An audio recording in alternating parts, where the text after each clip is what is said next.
In this video, I am going to show you how to install the FLEXIMOUNTS GL1 garage lift. If you'd like to learn more about the product, check out the link down below. Now let's get started.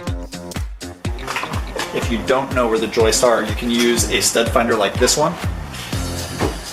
You go past where you believe the stud's going to be. And you see how it lights up right there? That shows me that where this tape is.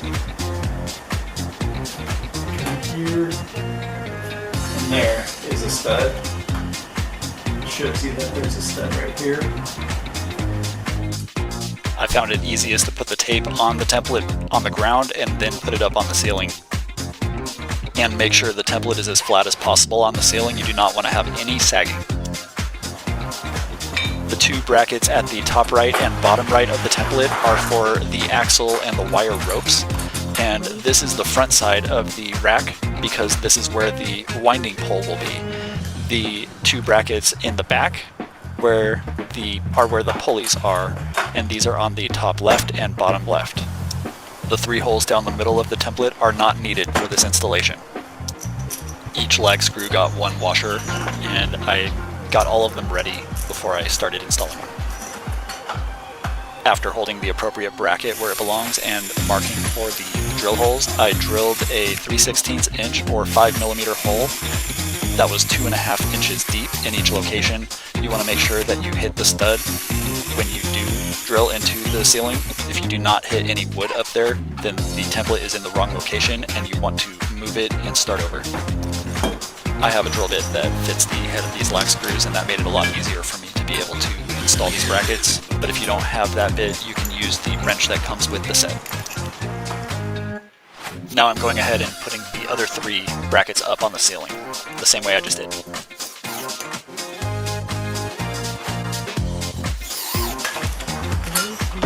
Now slide the two ends of the pole into the brackets that they fit into. You want to make sure that the cables are facing inward towards the other side of the rack. That way they will be able to string through the pulleys on the other side. There are two holes in this center axle. These are for the nut and bolt labeled B. This will prevent the axle from sliding left and right out of place. After getting the nut and bolt started by hand, use the wrench and the Allen key to tighten them up. I am able to use my hand to turn the wrench, but if that's hard, then you can use something like a screwdriver to put through that hole to be able to turn it with better leverage. Now I'm taking off the template. You can pull it and tear it by hand, but where there's pieces that might be stuck underneath the brackets, I am using my knife to cut those away. Two bolts labeled A go in each end to make sure that the axle is locked in place. You can see one bolt in this shot.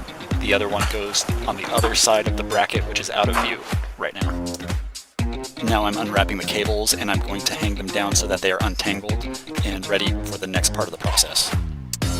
String the two longer cables into the pulleys, making sure that they are not twisted with the shorter cables. Use the J-bolt labeled C to attach the wire grid to the platform supports. Tighten the nuts labeled C to the J-bolts with the socket wrench that's provided. I found it easiest to place it upside down and work from the bottom because that's where the nuts are located, and then I flipped it over after I was done. If you're worried about scratching the surface of it, you may want to put something like a piece of cardboard or a carpet or something like that below it to make sure it doesn't get scratched. The cardboard box it came in would work perfectly for this. Next, pass the eye bolts on the end of each of the wire ropes through the holes at each end of the platform supports.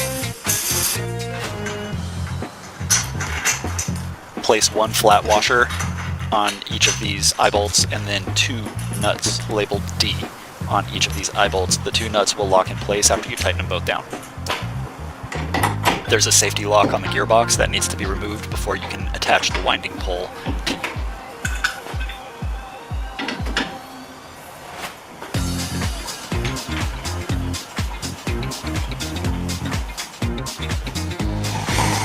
You can attach an electric drill to the winding pole if you prefer to speed things up.